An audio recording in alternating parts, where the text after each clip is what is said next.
Look at this, folks. We are back once again on Cape Ann today with Erika from the Cricket coming to us from her office in downtown Manchester by the Sea with a little, maybe you put in one other plant on that counter behind you. That's, Oh yeah, I yeah, did a little change. yeah, it's I've good. been zhuzhing up the place. That's the green space at the Cricket offices. Listen, if you were to see this entire office, it's very green. We have a lot of plants. Yeah, You're only seeing one corner of the office. so Erika, we are in the dog days of winter now. I know there's a lot going on. The big story, of course, is the school budget, right? What's going on with the district there? Yeah, I'm actually pulling out the paper because I want to make sure I get this right. Hmm. Because I attended a public hearing, the final vote of the Manchester-Essex School Committee on the budget that it will present to each town, the town of Essex and the town of Manchester at the town meetings in April and May. April Manchester, May Essex. It actually is going to get formalized on February the 6th, which is coming right up. And I went to the penultimate public hearing, which was the Essex Finance Committee, the Essex Board of Selectmen, the Manchester-Essex School Committee, obviously, but then also Brendan Zabricki was there, the town administrator of Manchester, and then Ann Harrison was there representing the Manchester Select Board. So it really was a full showing of everybody out to look at the challenges with the school board budget. This is, I'm going to say on the out front, from my observation, and we covered this pretty well last year, and we knew that this was coming, that a big challenge was coming, a reset. It's really a big problem across the state with regard to funding school districts, particularly regionalized school districts. Apparently, there's not enough funding from the state. There's a systemic problem there. And then you couple inflation onto that. And then you keep in mind that we have to stay within a Proposition 2.5 world. And I think I just spelled out the recipe for a big challenge. Yeah.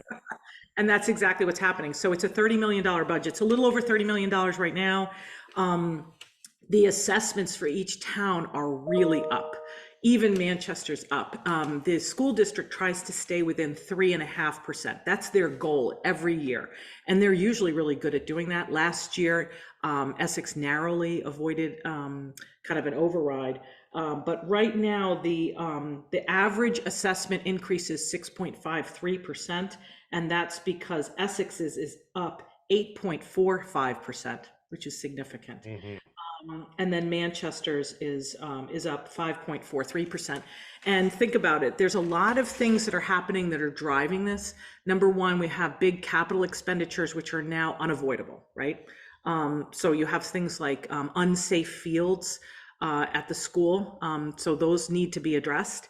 And then also think about this, a huge part of the budget is healthcare insurance premiums. And imagine what's happened with those in the last several years. They were already happening, going out of control before inflation happened in the last 12 months, right?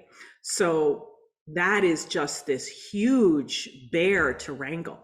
So they've been dealing with that. That's a big driver of the budget. So they're going to finalize the budget on the 6th. I think they're going to recommend something that's going to feel like an override for the towns. I think what they're going to do is they're going to separate the capital expenditures from an operating expense perspective. So if we need to replace the fields, I think they're going to separate those out and treat them like what they are, which is, a project, a big project. One thing that is of note, in the last several years, it's last maybe 3 years, there's been an emphasis on trying to tap the school district's reserve funds for operating expenses. It's like a rainy day fund that they tap for regular stuff. That's probably going to come to an end. Last year, they basically started to float the idea, and it's a true one, which is if we're going to build a new Essex Elementary School, which is coming up within the next 10 years, and we're going to have to start on it in the next 2 or 3 years, right? When they go to float a bond for that, they go to borrow money for that expense. If their reserve funds have been tapped too much, your credit rating gets hit. And if your credit rating gets hit, what happens is it's more expensive to borrow money. And it's kind of this penny wise, pound foolish thing. Oh yeah, I'm going to take the money now, but I'm going to pay way more for it later in a higher interest rate. So that's what's going on. That was a lot, but there you go. There you go. Okay. Well, another big topic, Erika, is the latest with the Affordable Housing Trust. Yeah, this is the Affordable Housing Trust in Manchester. Keep in mind that Essex just created an Affordable Housing Trust last year. I think their Oh, first meeting is this week, the 30th. So it's actually happening, right now. Actually, that's next week, isn't it? The Affordable Housing Trust in Manchester during COVID, they started working in a really creative way with Action Inc. in Gloucester. A lot of that's because there's a personal connection. Peggy Hegarty Steck, who is the executive director of Action Inc., happens to live in Manchester. She's a resident and she's on the Affordable Housing Trust. mhm. So she, the Action Inc. has the bureaucracy, the professionals who know how to process applications for grants and help and aid. That's something that a typical volunteer board like the Affordable Housing Trust normally wouldn't have. So they got together and they started giving mortgage and rental assistance in 2020 for COVID related issues, which we all remember. There was a lot of problems with, rent and jobs and displacement and all sorts of things. Well, they've continued to do it. They've done a great job. 23, it doesn't sound like a lot, but it's 23 households have actually really benefited from that. And in Manchester, that's significant. And they've given out $125,000 so far, which is really an incredible accomplishment. Well, they announced this week that this year, they're widening out the program. They're going to continue for COVID-related displacement, rental and mortgage assistance, but they've expanded it to include things like security deposits, moving costs, things like that. And also they expanded it to job displacement that is non-COVID related. So they keep on sort of against their mission of affordable housing and supporting people in need. And that's what's going on. It's a good program. Interesting. Very nice. And lastly, we have a great series that is being begun by Bob Booth at Manchester Yeah, Historical. Yeah. I actually have to grab the paper because it's so funny. Now, first of all, the sea serpent of Cape Ann, right? Oh yeah. Our old Well buddy. known. Yeah. All right. Well, you're good buddies with Chris Williams. So most people think of the sea serpent of Cape Ann, they probably think it's a mythical character, don't you think? Yeah. They The think it's lore. a Lots of lore, lore. exactly. Lots of stories surrounding it. Yeah. Yeah, well, Bob Booth, who's the executive director and curator of the Manchester Historical Museum, he came in about a year ago as the interim and now he's permanent.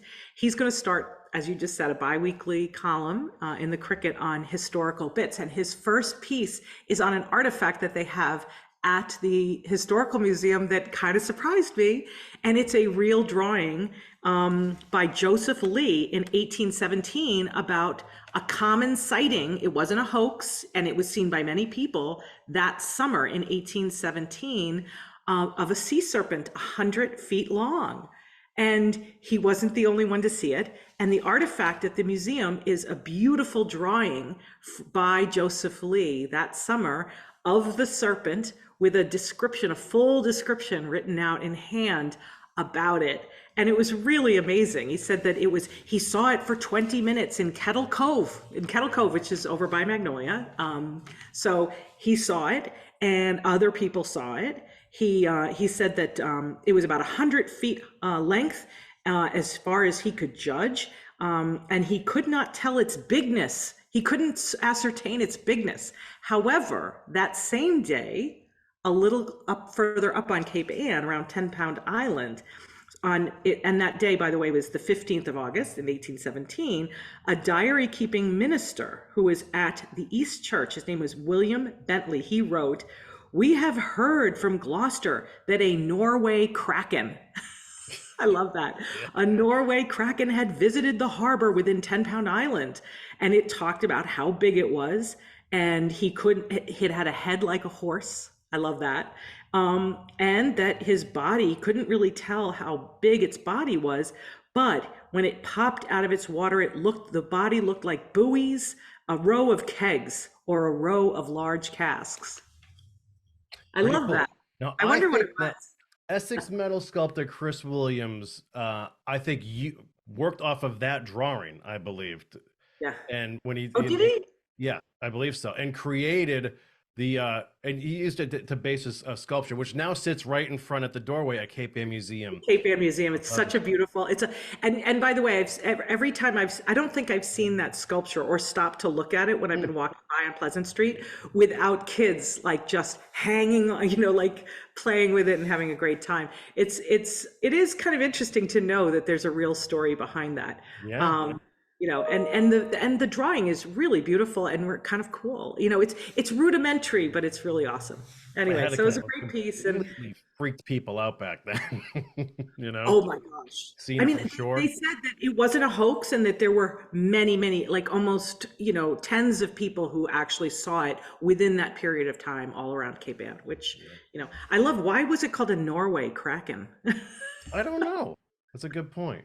I know. I mean, head like a horse. Yeah, different from Nessie. So. Well, I wonder when Nessie was really a 20th century phenomenon, but I wonder, what the old stories were. I don't know.